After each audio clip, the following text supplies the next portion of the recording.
But at the end of the day, I look at the two candidates and if I'm really serious about who I think is going to win, and also if I'm really serious about who I think is a better politician, not who will make a better prime minister, but who I think is a better politician, it's Carney. And Poilievre, this is an all-time bag fumble if he loses.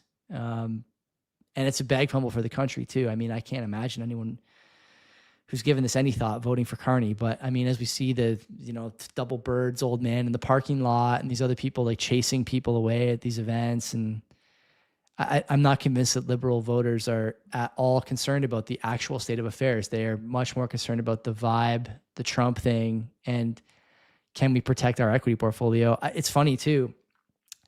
If equities keep having bad days here and the market crashes another, let's say it loses another 3, 4, 5%, what is that going to do to the voting patterns of everyone over 50? Is it going to make them more likely to vote conservative or less likely to vote conservative in the coming election? I'm not saying it's correct, but it seems to me that this is the way these guys are leaning.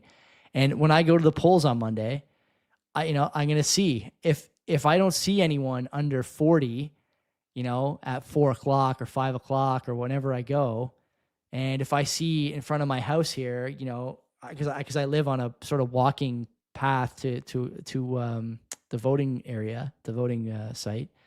If I see a lot more older people than I see younger people, I'm gonna be worried about that. I can't, and I've said this before, I can't stress this enough. Boomers have been insulated from everything that their voting patterns have inflicted on the rest of us for the last 15, 20 years. They bought houses as that asset was monetizing when we went off the gold standard. They bought equities and got into defined benefit pensions as those became popular and ETF investing started, and price to earnings ratios got from 5 to 10, and forward PE now is like 25 or 35, depending on where you look. Everything is overpriced and they own it all. And I don't blame them for doing that, but this election, if they vote for Carney, because of the currency weakness, I've said this before, they will feel pain that they have not felt in their entire lives.